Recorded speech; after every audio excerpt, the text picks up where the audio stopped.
దేవుని నామమునకు మహిమ కలుగును గాక. కూడి వచ్చిన మీ అందరికీ శుభములు, వందనములు తెలియజేస్తున్నాను. ఈరోజు మనము మరి పరిశుద్ధ లేఖనంలో నుండి మరొక కొత్త అంశం గురించి నేర్చుకుందాం. ఈనాటి అంశం ఏంటంటే సంపాదన. సంపాదన. ఫిలిప్పీయులకు రాసిన పత్రికలో 3వ అధ్యాయమును మనం 7వ వచనం చదువుకుందాం. ఫిలిప్పీయులకు రాసిన పత్రిక 3వ అధ్యాయం 7వ వచనములు. అయినను ఏవి నాకు లాభకరములై ఉండునో వాటిని క్రీస్తు నిమిత్తము నష్టముగా ఎంచుకొంటిని. అయినను ఏవి నాకు లాభకరములై ఉండునో వాటిని క్రీస్తు నిమిత్తము నష్టముగా ఎంచుకొంటుని అని భక్తుడైన పౌలు మరి ఫిలిప్పీ సంఘానికి రాస్తూ తెలియచేస్తున్నాడు. మరి గొప్ప దైవజనులు ప్రభు కోసం తన ప్రాణాన్ని అర్పించినటువంటి దైవ సేవకులు ప్రపంచవ్యాప్తంగా ఖండాలకు మరి సువార్తను ప్రకటించినటువంటి గొప్ప దైవ సేవకుడు భక్తుడైన పౌలు గారు మరి తెలియచేస్తున్నాడు. దేవుని బిడ్డలారా, క్రీస్తును సంపాదించుకొని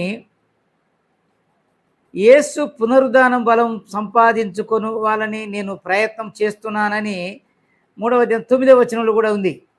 కాబట్టి ఆయనను ఏవి నాకు లాభకరమైన వాటి అన్నింటినీ క్రీస్తు నిమిత్తం నష్టంగా ఎంచుకుంటున్నాను.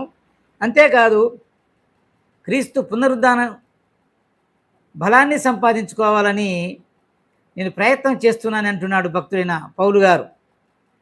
అంతకుముందు యేసు క్రీస్తును మరి ఎరగనప్పుడు క్రీస్తు దేవుడు కాదని, మరణాన్ని జయించలేదని అనేక విధాలుగా మరి క్రైస్తవులను హింసిస్తూ ఎంతసేపు కీర్తి ప్రతిష్టల కొరకే తన మరి సమయాన్ని వినియోగించిన వ్యక్తి సమాజంలో గుర్తింపు పొందాలని అనుకునేవాడు పౌలు. ఎప్పుడైతే దమస్కు దగ్గర దేవుని స్వరం విని గుడ్డివాడై అక్కడ పడిపోయినప్పుడు, దేవుని యొక్క స్వరం విన్నప్పుడు స్వార్థను అంగీకరించినట్టుగా మనం చూస్తాం. అపోస్తల కార్యములు 7వ అధ్యాయం 9వ అధ్యాయం 18వ వచనంలో మనం చూస్తాం. కాబట్టి దేవుని బిడ్డలారా, భక్తుడైన మరి పౌలు ఈ విధంగా తెలియచేస్తున్నాడు. ఏవి నాకు లాభకరమైనప్పుడు వాటన్నిటిని వదులుకుంటున్నాను, నష్టంగా విడిచిపెడుతున్నాను, క్రీస్తును సంపాదించుకోవాలని నేను మరి ప్రయత్నం చేస్తున్నా అంటున్నాడు. కాబట్టి అందుకే అక్కడ దమస్కు మార్గంలో పడిపోయినటువంటి ఆ సౌలు యొక్క మరి జీవితం అక్కడ మారిపోయింది. ప్రభువును అంగీకరించాడు. అయితే దేవుని బిడ్డలారా, అదే ఫిలిప్పీలకు రాసిన పత్రిక 1వ అధ్యాయం 21వ వచనంలో నా మట్టుకైతే బ్రతుకుట క్రీస్తే, చావైతే లాభం అంటున్నాడు. అంటే నేను బ్రతికినా క్రీస్తు కొరకే, చనిపోయినా కూడా యేసయ్య కొరకే అని ఆయన సాక్ష్యం ఇస్తున్నాడు. నేను బ్రతికినా చనిపోయినా అది నాకు లాభమే. నేను ఎందుకంటే యేసు క్రీస్తు యొక్క పునరుద్ధానంలో పాలుభాగస్తులు కావాలని ఉద్దేశంతో యేసును గూర్చి ప్రకటిస్తున్నట్టుగా మనం చూస్తున్నాం. కాబట్టి ప్రియులారా, మరి ఇక్కడ మనం చూస్తే వాక్యంలో స్పష్టంగా రాయబడి ఉంది. మత్తయి సువార్తలో మనం చూస్తాం 16వ అధ్యాయం 26వ వచనంలో, ఒకడు లోకమంతా సంపాదించుకొని చివరకు తన ప్రాణమును కోల్పోతే వానికి ఏంటి ప్రయోజనం అని ఉంది. అంటే ఇక్కడ భక్తుడు రాస్తున్నాడు, ఈ లోకంలో మనం ఎన్నో సంపాదిస్తాం, ఆస్తులు, అంతస్తులు, పేరు ప్రఖ్యాతులు, సమస్తాన్ని సంపాదించుకుంటాం. కానీ దేవుని బిడ్డలారా, చివరికి మరి ఎన్ని సంపాదించినా క్రీస్తుని సంపాదించుకోనకుండా మన జీవితం కోల్పోతే దాని ద్వారా మనకేం ప్రయోజనం అని అక్కడ రాయబడి ఉన్నట్లుగా మనం చూస్తున్నాం. కాబట్టి ఈ లోకాన్ని మనం మరి చాలా వరకు ప్రేమిస్తున్నాం. లోకము ఆశను, లోకంలో ఉన్నటువంటి ఆ శరీరాశ, నేత్రాశ, జీవపుడంబాన్ని మనం మరి మనుషులుగా మన ఈ లోకంలో కోరుకుంటున్నాం. ఏదైనా మట్టుకుని మరి ఇవన్నీ ఎలా ఉంటాయంటే మరి 1 యోహాను పత్రికలో 2వ అధ్యాయం 17వ వచనం చక్కగా రాయబడి ఉంది. లోకము దాని ఆశలు గతించును, కానీ దేవుని చిత్తమును జరిగించేవాడు నిత్యము నిలుచును అంటాడు. దేవునికి స్తోత్రం, హల్లెలూయా. కాబట్టి లోకపు ఆశలు గతించిపోతాయి. అందుకే లోకాన్ని మనం జయించేవారిగా మనం ఉండాలని ఇక్కడ మరి భక్తుడు తెలియచేస్తున్నాడు. కాబట్టి ప్రియులారా, మరి మనం సంపాదించుకునేది ఏదైనా కూడా క్రీస్తు కొరకే అయి ఉండాలి. క్రీస్తుకు మించి మనం దేనిని ఎక్కువగా మరి ఆశించకూడదు, ప్రేమించకూడదు. అందుకే బైబిల్ గ్రంథంలో కొంతమంది కొన్ని రకాలైనటువంటి సంపాదనలు సంపాదించుకున్నట్టుగా మనం చూస్తాము. మొదటిగా అవ్వమ్మ విషయంలో మనం చూద్దాం.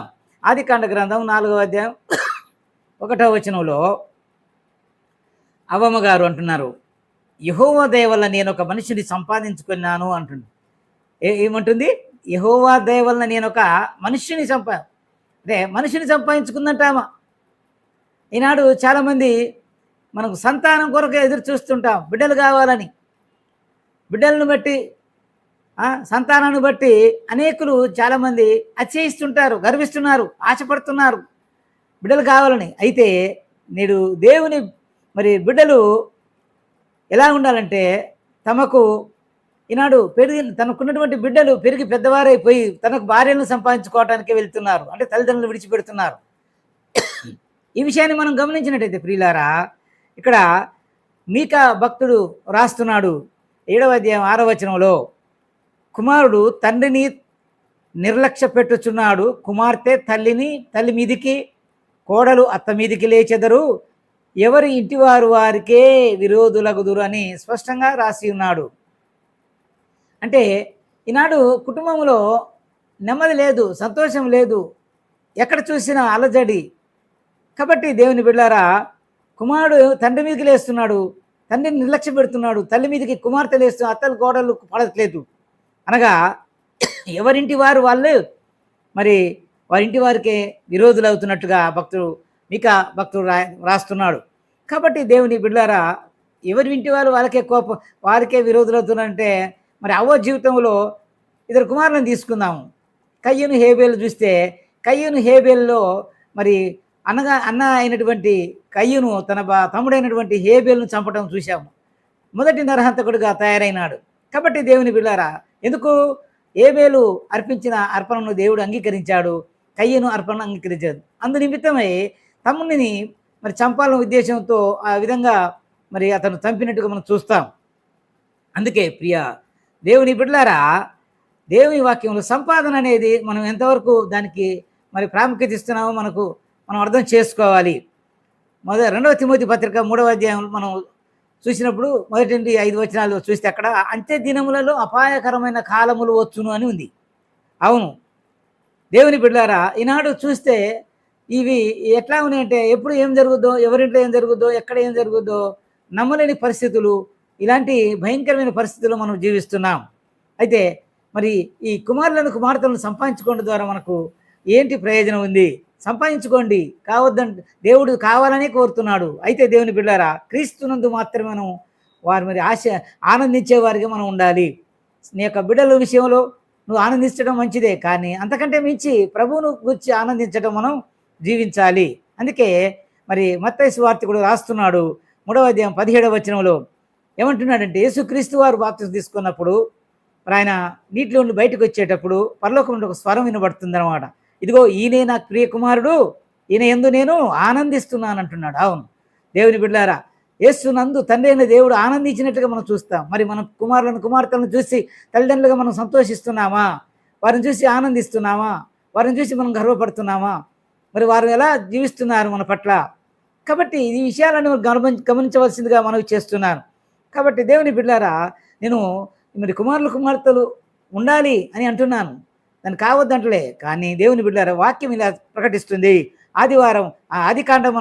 ఆదికాండం చూసినప్పుడు 1వ అధ్యాయం 28వ వచనంలో దేవుడైన యెహోవా అంటున్నాడు. ఏమంటుండు? అవాదమును చూసి ఇక్కడ మీరు ఫలించి అభివృద్ధి పొంది విస్తరించి భూమిని నిండించుడు అని అన్నాడు కదా. కాబట్టి భూమిని నిండించి దాన్ని మనం లోపరుచుకోవాలని ఆనాడు ఆది దంపతులకు దేవుడు సెలవిచ్చినాడు. అంటే గర్భఫలాన్ని మనం పొందుకోవాలి, వారి ద్వారా ప్రపంచాన్ని నిండించాలని దేవుడు ఆనాడే సెలవు చేశాడు. అయితే భక్తుడు దావీదు గారు రాస్తున్నాడు 127 కీర్తన 3వ వచనం అంటాడు, కుమారులు యెహోవా అనుగ్రహించు స్వాస్థ్యం. కాబట్టి కుమారులను సంపాదించుకుందాం, ఎందుకంటే దేవుడిచ్చే ఆస్తి. అయితే గర్భఫలం దేవుడిచ్చు బహుమానం. కాబట్టి దేవుని బిడ్డ, దేవుడిచ్చే బహుమానాన్ని, స్వాస్థాన్ని మనం పొందుకోవాలి. అది దేవుని చిత్తం. ఎందుకంటే భూమిని మనం నిండించే వారిగా మనం ఉండాలి. అందుకే దేవుని బిడ్డలారా, గర్భఫలం దేవుడిచ్చే బహుమానం. కాబట్టి మన బహుమానాలను మన కుమార్తెను తల్లిదండ్రులుగా మనం మన బిడ్డలను ఎలా పెంచాలి? బిడ్డలను కనటం మంచిదే, వారిని క్రీస్తులో పెంచే వారిగా మనం జీవించాలని దేవుని పేరట మిమ్మల్ని ప్రతిమాలుచున్నాను. కాబట్టి దేవుని బిడ్డలారా, బైబిల్ గ్రంథంలో మనం చూసినప్పుడు అనేక మంది తమ కుమారులను కుమార్తెలను దేవుని కొరకు మరి పెంచినట్లుగా మనం చూస్తాం. అన్న జీవితంలో సమూయేలును ఎలా పెంచింది, ఒక ప్రవక్తను తయారు చేసింది. రాహేలు, అలాగే లేయా, ఎలిజబెత్, జకర్యాలు వారి పుట్టినటువంటి సంతానాన్ని దేవుని కోసం తమ బిడ్డలను పెంచినట్లుగా మనం చూస్తాం. మరి వారి జీవితాలు అందుకే దైన్యమైనట్టుగా మనం చూస్తాం. ధన్యులుగా వాళ్ళు ఈ లోకంలో జీవించినట్టుగా మనం చూస్తున్నాం.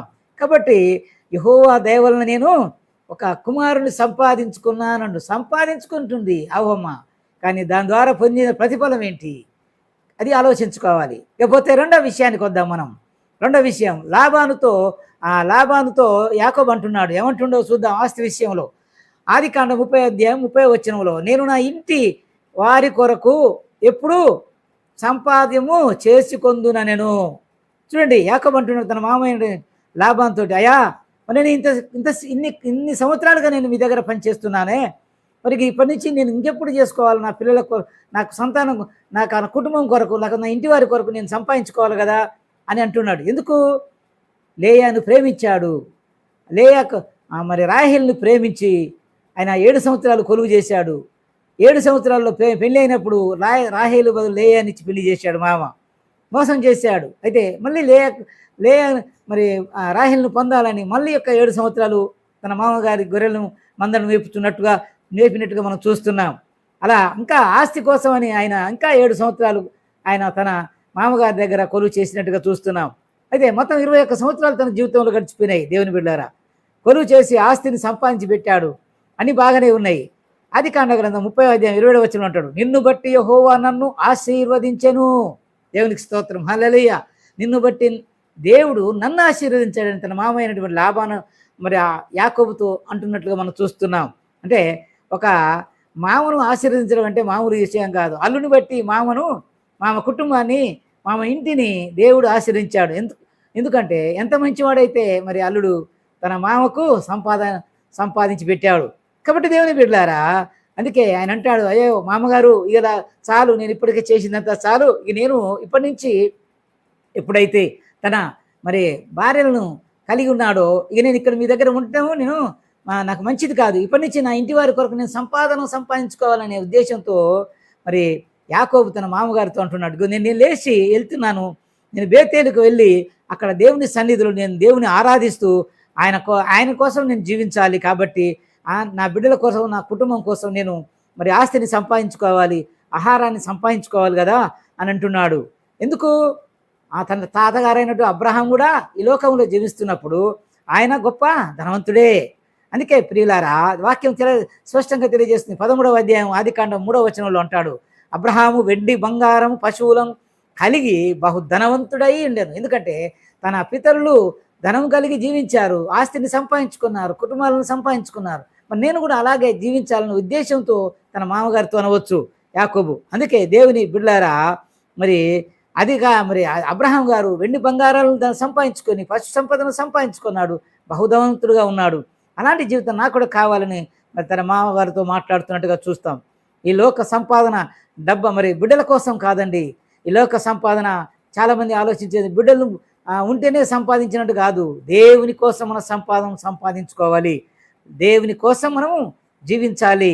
Let the money followed, but we should not follow the money. అంటే డబ్బును మనము మరి అనుసరించకూడదు, డబ్బు మనల్ని అనుసరించాలి. అనగా డబ్బు కొరకే మనం జీవించకూడదు, కానీ మరి ధనం అనేది మనకు అవసరమే. కాబట్టి దేవుని బిడ్డలారా, ఆదికాండ గ్రంథంలో భక్తైన మరి మోషే గారు ఇంకా స్పష్టంగా రాస్తున్నారు. 33వ అధ్యాయం 17వ వచనంలో, అప్పుడు యాకోబు సుక్కోతుకు పోయి అక్కడ ఇల్లు కట్టుకొని పశువులను పాకలను వేయించాను అంటున్నాడు. యాకోబు సుక్కోతుకు వెళ్ళాడు. నేను బేతేలుకు వెళ్తానని చెప్పాడు, వెళుతున్నాడు, మార్గంలో సుక్కోతు దగ్గర ఆగిపోయాడు. అలా ఆగిపోవడం ద్వారా ఏమైందో తెలుసా దేవుని బిడ్డలారా? అక్కడ మరి తన జీవితానికి బ్రేక్ పడింది. దేవుని బిడ్డలారా, ఆత్మీయ జీవితము మరి అక్కడ మరి కుంటుపడినట్టుగా మనం చూస్తున్నాం. అక్కడ పోయి ఏం చేస్తున్నాడు? సుక్కోతులో అక్కడ ఇల్లు కట్టుకొని పాకలు వేయించాడు. అక్కడ నివసించాలనుకున్నాడు. అయితే దేవుని బిడ్డలారా, అది దేవుని చిత్తం కాదు. ఎందుకంటే బేతేలుకు వెళ్ళి అక్కడ బలిపీఠం కట్టి ప్రభువును ఆరాధించవలసిన యాకోబు సుక్కోతులో నిలిచిపోయాడు. అక్కడ నిలటం ద్వారా తన కుమార్తె అయినటువంటి లేయాకు యాకోబు పుట్టినటువంటి ఆ కుమార్తె అయినటువంటి దీనాను మరి అక్కడ ఆ దేశం యొక్క రాజు యొక్క కుమారుడు, అదే హామోను కుమారుడు షెకెము ఒంటరిగా వస్తున్న తన బిడ్డను అదే దీనాను చూసి ఆమె వెంటాడి మానభంగం చేసినట్లుగా మరి చూస్తున్నాం. కాబట్టి దేవుని బిడ్డలారా, అంటే అక్కడ తన బిడ్డ చేర్చబడింది. ఇక్కడ అందుకే 34వ అధ్యాయము ఆదికాండ గ్రంథంలో 25, 27 వచనాలు మనం చదివినప్పుడు యాకోబు కుమారులు అక్కడ ఏం జరిగిందంటే, దేవుని బిడ్డలారా, ఎప్పుడైతే తన మరి చెల్లెను మరి షెకెము బాధ చేశాడో, మరి షెకెము మీద ఉన్న ప్రేమతో తన అన్నలైనటువంటి వాళ్ళు దీనా మీద ఉన్నటువంటి ప్రేమతో తన అన్నలైనటువంటి మరి యాకోబు కుమారులు షెకెమును అతని బంధువులను మరి చంపినట్లుగా, నరహంతకులు అయినట్లుగా మనం చూస్తాం. కాబట్టి దేవుని బిడ్డలారా, అప్పుడు యాకోబు హృదయం ఎంతో కలవరపడింది, కలత చెందింది. అయితే ఆయన అన్నాడు, ఆస్తిని కాదు దేవుని దేవుని దర్శనాన్ని సంపాదించుకోవాలి నాకు, అందుకే నాకు ఈ శోధన వచ్చిందని ఆయన గుర్తెరిగాడు దేవుని బిడ్డ. అప్పుడే అతను బేతేలుకు మన ప్రయాణం అయ్యాడు. అందుకే దేవుని బిడ్డలారా, బైబిల్లో చక్కగా రాయబడి ఉంది, ధనవంతుడు అంట చనిపోతే వారి ఇండ్లు, ధనము, ఘనత ఏది కూడా మనంట రాదని దేవుని లేఖనం రాయబడి ఉంది. ఏది తీసుకుని పోరు, డబ్బు సంపాదించుకుంటాం, ఆస్తిని, అంతస్తులు, మరి బలగాన్ని ఇంకేదైనా సంపాదించుకోవచ్చు, కానీ అవన్నీ మనంట తీసుకుని వెళ్ళటానికి వీల్లేదు. అందుకే ప్రియ మరి దేవుని బిడ్డలారా, వాక్యము స్పష్టంగా తెలియచేస్తుంది, యాకోబు తన ఇంటి వారి కొరకు ఏదో సంపాదించుకోవాలని ఆశపడ్డాడు, కానీ చివరికి తను మరి దేవుని దృష్టిలో కొంత మరి శోధనను ఎదుర్కొనవలసి వచ్చిన వాడైనాడు. అందుకే ప్రియ దేవుని బిడ్డలారా, ఈ లోకంలో సంపాదన ముఖ్యమే కాదు, దేవుని సంపాదించుకోవాలని మరి మనకు వాక్యం తెలియచేస్తుంది. మూడో విషయం చూద్దాం. మూడో విషయం, నాబాలు అనే వ్యక్తి ఉన్నాడు ఇక్కడ. నాబాలు ఆహారాన్ని సంపాదించుకునే వ్యక్తి అనమాట. ఈ నాబాలు ఎలాంటి వ్యక్తి అంటే, వీడు మోతువాడు, అంటే మోటు విద్య లేని పామరుడు, దుర్మార్గుడు. అతడు ఏం చేసేదంటే ఆస్తిపరుడు, బాగా డబ్బు సంపాదించాడు, ఆస్తిని సంపాదించాడు, గొర్రెల బొచ్చును కత్తనిచ్చేవాడు అనమాట. గొర్రెల సంపద బాగుంది నీకు. అయితే ప్రియులారా, ఈ విషయాన్ని మనం చూసినప్పుడు మరి 1 సమూయేలు గ్రంథంలో 25:11 వచనంలో రాయబడిన చక్కగా, నాబాలు నేను సంపాదించుకుని అన్నపాయమును మాంసమును ఎరుగని వారికి ఇస్తున్నా. ఇక్కడ చూడండి, ఇక్కడ దావీదు మరి సైన్యంలో పనిచేసే కొందరు మరి యొక్క నాబాలు తన మరి గొర్రెలు మేపుతున్నప్పుడు అడవిలో వారికి సహాయం చేశారు దావీదు మరి అనుచరులు. అలా చేసినప్పుడు వారికి కొంత సహాయం చేయని వాళ్ళు వచ్చి ఇక్కడ మరి ఈ నాబాలను అడిగినప్పుడు, నేను నా కొరకు సంపాదించుకున్నటువంటి ఈ అన్నపానీయాలను చూడండి, ఆహారాన్ని, ఈ యొక్క మాంసాన్ని నేను ఎవరో ముక్కుమొహం తెలియని వాళ్ళకు, నాకు పరిచయం లేని వ్యక్తులకు నేనెందుకు పెడతాను, వాళ్ళకి నేనెందుకు ఇస్తాను అని మోటుగా మాట్లాడుతున్నట్టుగా మనం చూస్తున్నాం దేవుని బిడ్డలారా. అందుకే ప్రియ మరి సహోదరి సహోదరులారా, మరి క్రీస్తు బిడ్డలారా, మరి ఫిలిప్పీలకు రాస్తూ మరి భక్తుడైన పౌలు చక్కని మాటలు తెలియజేస్తున్నాడు. 3వ అధ్యాయం 19 వచనం, వారి నాశనమే వారి అంతము, వారి కడిపే వారికి దేవుడు అంటున్నాడు. ఎవరు? ఈ నాబాలు జీవితం అలాగానే ఉంది. వాడు ఎప్పుడైనా తన కడుపు నింపుకోవాలనే వ్యక్తి, ఆహారాన్ని పరులకు పెట్టని వ్యక్తి, అలాగే తన సంపాదించుకొని తానే తిని మురిసిపోయేవాడు. అలాంటి దుర్మార్గుడు, మొరటివాడు, గొర్రెల బొచ్చు కత్తిరించి జీవించేటువంటి ఈ వ్యక్తిని ఇక్కడ అంటున్నాడు అన్నమాట. ఇక్కడ దేవుని వాక్యం ఉంది. కొంతమందికి ఎట్లుంటుందంటే, తిండే వారి కడిపే వారికి అంతం అంటుందన్నమాట. కాబట్టి దేవుని బిడ్డారా, వారి నాశనమే వారి అంతం, వారి కడిపే వారికి దేవుడుగా మనం దేవుని లేఖనంలో చూస్తున్నాం. అలాంటి దుర్మార్గుడైన నాబాలు మరి దావీదు యొక్క సైన్యానికి ఎలాంటిది కూడా సహాయం చేయలేదు. అప్పుడు మరి ఆయన తర్వాత మరి అదే సమూయేలు గ్రంథం 1వ అధ్యాయం 25-35 వచనంలో 25-38 వచనంలో మనం చూస్తాం, గుండెపోటు వచ్చి చనిపోయినట్లుగా చూస్తాం. ఆ రాత్రే మరి భయానికి ఏదో కానీ దేవుడు ఆనాటే తన ప్రాణాన్ని తీసుకున్నట్టుగా మనం చూస్తాం. తను సంపాదించిన ఆస్తి, మరి గొర్రెల మంద, ఇవన్నీ ఎటుపోయినాయో చాలా జాగ్రత్తగా ఆలోచించవలసిందిగా మనం చేస్తున్నాం.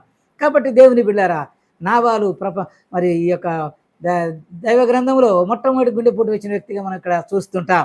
అందుకే మత్తయి భక్తుడు చక్కగా రాస్తున్నాడు 6వ అధ్యాయం 31-33 చదివినప్పుడు, చాలామంది ఎలా ఉంటారంటే, ఏమి తిందుమో, ఏమి త్రాగుదుమో, ఏమి ధరించుకుందామో చింతించకుడి అని ఇక్కడ రాయబడి ఉన్న దేవుని బిడ్డరా. మొదట దేవుని రాజ్యమును నీతిని వెదకుడి, అప్పుడు అవన్నీ మీకు అనుగ్రహిస్తానని దేవుడు మరి వాక్యం ద్వారా మనకు తెలియచేస్తున్నాడు. ఈనాడు ఆహారం కొరకు మనం ప్రయాసపడుతున్నాం, ఇంటి వారి కొరకు ప్రయాసపడుతున్నాం, బిడ్డలను సంపాదించుకోవాలని ఆశిస్తున్నాం, కానీ ఇవన్నీ కూడా వ్యర్థమే వ్యర్థమే అని మనం మరి తెలుసుకోవాలి. ఎందుకంటే ఏమి తిందామో, ఏం తాగుదామో, ఏం సంపాదించుకుందామో అని చాలామంది ఆశిస్తున్నారు.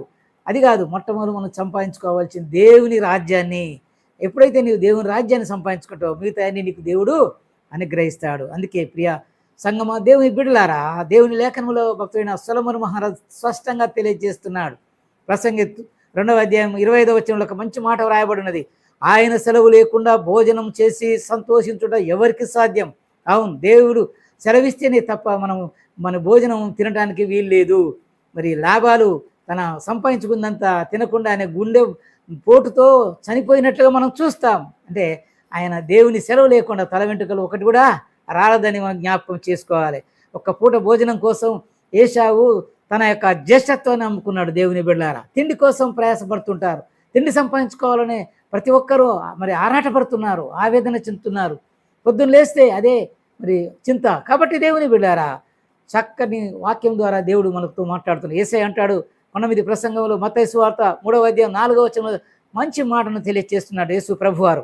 మనుష్యులు రొట్టె వలన మాత్రం కాదు కానీ దేవుని నోట నుండి వచ్చు మాట వలన జీవిస్తారని దేవుడు మనకు తెలియచేస్తున్నాడు. కాబట్టి చాలామంది మనం ఏదో తిండికి సంపాదించుకుని దాని ద్వారా బ్రతుకుదాం అనుకుంటాం. అదే కాదు ముఖ్యం, దేవుని నోట నుండి వచ్చే వాక్యం ద్వారా మనం బ్రతుకుతాం దేవుని బిడ్డారా. ఎందుకంటే నీ వాక్యమే నన్ను బ్రతికిస్తుంది, బాధలు నాకు అది నెమ్మదినిస్తుందని దావీదు మహారాజు తెలియజేశాడు. కాబట్టి మనుషుడు రొట్టె వలన మాత్రమే కాదు, దేవుని నోట నుండి వచ్చేటువంటి ప్రతి మాట వలన జీవిస్తాడని మనం తెలుసుకోవాలి. ఆహారం కోసం మనం ప్రార్థించాలి దేవుని బిడ్డారా, మంచిదే, కానీ దేవుని వాక్యం కోసం మనం జీవించాలి. అందుకే దేవుని బిడ్డారా, కొంతమంది ఏం చేస్తారంటే ఆకలి ఎక్కువైందంటే ప్రార్థన కూడా చేసుకోరు. దేవుడిచ్చిన ఆహారాన్ని కోసం ప్రార్థన కూడా ప్రార్థించరు. ఎందుకంటే ఒకళ్ళు అంటారు అన్నమాట, దేవా అంటారు, ఏమంటే నాకు ఆకలి ఎక్కువ, దేవా నీకు స్తోత్రం ఎక్కువ అంటారు. దేవుని బిడ్డలారా, అలా ఉండకూడదు. దేవుని ఇచ్చినటువంటి అన్నదిన ఆహారం కొరకు మనం ప్రార్థన చేసేవారిగా ఉండాలి. దేవునికి స్తుతించాలి, దేవుని నామాన్ని కనపరచాలి. ఎందుకంటే ఆయన సెలవు లేకుండా మనం భోజనము చేయలేము. అందుకే ప్రియ సహోదరి సహోదరులారా, ఫిలిప్పీయులకు రాస్తూ భక్తుడైన పౌలు గారు చక్కని మాటలు తెలియదు. 4వ అధ్యాయం 19వ వచనంలో, కాగా దేవుడు తన ఐశ్వర్యం చొప్పున క్రీస్తు యేసునందు మహిమలో మీ ప్రతి అవసరం తీస్తాడు. అవును, దేవుని రాజ్యాన్ని నీతిని మనం వెతికినట్లయితే మరి క్రీస్తు యేసు యొక్క మహిమలో ఆయన మన ప్రతి అవసరాన్ని తీర్చాలని భక్తుడైన పౌలు చక్కగా స్పష్టంగా తెలియచేస్తున్నాడు. అందుకే దేవుని బిడ్డలారా, తగిన కాలమందు ఆయన వారికి ఆహారం ఇస్తున్నాడు అంటారు. సో కీర్తనల గ్రంథం చూడండి ఒకసారి, 145వ కీర్తనలో మరి 13, 14 వచనాలు చదివినప్పుడు, సర్వ శరీరుల కన్నులు నీ వైపు చూచుచున్నవి, తగిన కాలమందు నీవు వారికి ఆహారం ఇచ్చుచున్నావు. అవును, ఏ సమయంలో నీకు ఆహారం కావాలి, ఏ సమయంలో నీకు ఏది అవసరం ఉన్నదో ప్రతిదీ దేవునికి తెలుసు. అందుకే దేవుని మీద మనం భారం వేసి మనం జీవించినట్లయితే, ఆయన వాక్యాన్ని, ఆయన మాటలను, ఆయన వాక్కులను మనం సంపాదించుకున్నట్లయితే, మనము ఎప్పుడు ఏ సమయంలో ఏది పొందుకోవాలనో తప్పకుండా పొందుకుంటాం.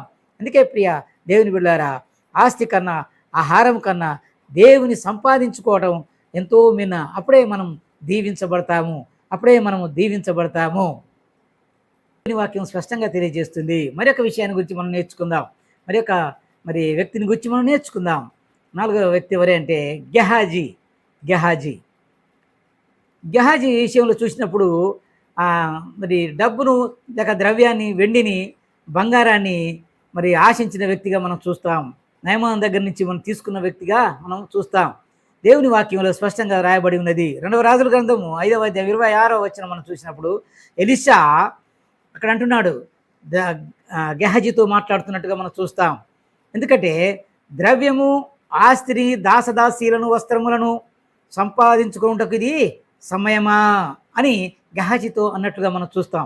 ఎందుకు ఈ గెహాజీ అలా అంటున్నాడు గెహాజీతో అంటే, మరి నయమాను కుష్ఠరోగంతో బాధపడుతున్నప్పుడు మరి ఎలీషా దగ్గరికి వచ్చినప్పుడు ఎలీషా గారు ఎలీషా మరి దైవజనుడు ఏమని చెప్పారంటే గెహాజీకి, నయమానుతో, అయా నయమాను, నీవు సైన్యాధిపతివి కదా, నువ్వు గొప్ప వ్యక్తిలో ఉన్న వ్యక్తికి అయితే ఇలాంటి మరి కుష్ఠవ్యాధి రావటం అది మంచిదే అనుకో, చెడదే అనుకో, కానీ దీని నుండి నువ్వు విముక్తి పొందాలంటే, నీ యొక్క కుష్ఠ నుండి నువ్వు విడుదల పొందాలంటే నువ్వు యోర్దానులో 7 సార్లు నీట మునిగి స్నానం చేసి రా అంటాడు. అలాంటి వ్యక్తి మరి యోర్దానుకు మొదట అంగీకరించకపోయినప్పుడు తర్వాత మరి తన మాటను అంగీకరించి యోర్దానులో 7 సార్లు మునిగి మరి కుష్టు నుండి విముక్తి పొందాడు. అంటే మళ్ళీ మామూలు శరీరాన్ని పొందుకున్నాడు. అంటే ఇక్కడ చూడండి దేవుని బిడ్డ, ఎప్పుడైతే దైవజనుని మాట విన్నాడో ఆ మాట వినడం ద్వారా ఆయనలో మరి ఒక నూతన కార్యం జరిగింది. మరి అతడు శుద్ధునిగా గావించబడినాడు. అలాంటి సందర్భంలో అయ్యో, నేను ఇంత గొప్ప దైవజన్ దగ్గర ఇంత చక్కని మరి మేలును పొందానే, దాని కృతజ్ఞతగా కొంత కానుకనిస్తానని ఆయన కొంత కానుకను మరి దైవజనుడైనటువంటి ఎలీషా దగ్గరికి తీసుకొని వచ్చినప్పుడు నాకు అవి వద్దని చెప్తాడు. వాటిని నిరాకరించాడు. అయితే దానికి వద్దన్నప్పుడు మళ్ళీ తిరిగి వెళ్ళిపోతున్నప్పుడు సమయంలో ఈ గెహాజీ, ఎలీషా శిష్యుడైనటువంటి గెహాజీ ధనాశలో మరి పడి, ధన వ్యామోహంలో పడి మరి ఆ యొక్క నయమాన్ని వెంబడించాడు. పోయి మధ్యలోనే మా అయ్యగారు, మా యొక్క గురుగారు మరి తీసుకొని రమ్మండి అని అబద్ధం ఆడి తన దగ్గర నుంచి మరి ద్రవ్యాన్ని అనగా మరి డబ్బును, ఆ ద్రవ్యాన్ని లేక వెండిని, ఆ బంగారాన్ని ఆశించి వాటిని తీసుకొని మరి తిరిగి తన గురువుగారి దగ్గరికి, ఎలీషా దగ్గరికి వచ్చాడు. భక్తుడైన మరి ఎలీషా గారు దైవ సేవకుడు కాబట్టి ఆయన దగ్గర మనం ఏది దాయలేము. అందుకే ప్రియులారా, ఆయన చేసిన పాపము అక్కడ బట్టబయలు చేయటం జరిగింది అందుకుంటున్నామట. ఓ ఇక గెహజీ, నీవు ఎక్కడికి వెళ్ళావంటే, అయ్యా నేను ఎక్కడికి వెళ్ళలేదు, ఇక్కడనే ఉండి వస్తున్నా అంటున్నాను. అయితే ఆయన అంటాడనమాట, ద్రవ్యమును, ఆస్తిని, దాసదాసీలను, వస్త్రాలను సంపాదించుకుంటకు ఇది సమయమా గెహజీ అన్నప్పుడు అతను గుండె పగిలినట్టు అయిపోయింది. అందుకే దేవుని బిడ్డారా, తను అక్కడ ఉన్నటువంటి ఆ యొక్క మరి నయమానికి వచ్చినటువంటి ఆ కుష్ఠరోగాన్ని నీవు పొందుకొందుగా కానీ మరి దైవజనుడు శాసించినప్పుడు, ఆజ్ఞ ఇచ్చినప్పుడు వెంటనే కుష్ఠ వ్యాధితో ఆయన మరి బాధపడినట్టుగా మనం చూస్తాం. కాబట్టి దేవుని బిడ్డారా, చాలామంది డబ్బును ఆశిస్తుంటారు. సంపాదించుకోవాలి, ద్రవ్యం సంపాదించుకోవాలి, బంగారాన్ని సంపాదించుకోవాలి, ఇవన్నీ మంచిదే, అవసరమే. కానీ దేవుని పనులను పక్కకు పెట్టి, దేవుని యొక్క కార్యాలను పక్కన పెట్టి మన సొంత కార్యాలను చూసుకోవటం అది ఎంతవరకు మరి సమంజసము. అందుకే దేవుని వాక్యంలో స్పష్టంగా తిని అందరూ మరి తమ సొంత కార్యములనే జరిగిస్తున్నారు, కానీ యేసయ్య కార్యములు ఎవరు జరిగించట్లేదని రాయబడింది. కాబట్టి ప్రియులారా, దేవుని వాక్యంలో స్పష్టంగా రాయబడి ఉన్నది.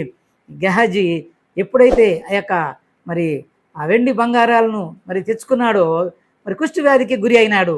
అందుకే లోకంలో చాలామంది బిడ్డలను కావాలని, ఆస్తులు కావాలని, ఆహారం కావాలని, కీర్తి ప్రతిష్టలు సంపాదించుకోవాలని, డబ్బులు సంపాదించుకోవాలని, హోదాలు పదవులు సంపాదించుకోవాలని చూస్తున్నారు దేవుని బిడ్డలారా. అయితే ఇవన్నీ మంచిదే కావచ్చు, కానీ దేవుని కన్నా మిన్నగా మనం దేన్ని ప్రేమించకూడదు, ఏది సంపాదించుకోనకూడదు. అందుకే సత్యం కంప్యూటర్ అధినేత కోట్లు సంపాదించాడు. అలాగే మరి ఇంకా కొంతమంది రాజకీయ నాయకులు మనం చూసినప్పుడు కోట్లు సంపాదించే ఆ సంపాదనలో మరి అక్రమైన సంపాదన అని చెప్పి జైలు పాలవడం కూడా మనం చూస్తున్నాం ఈనాడు.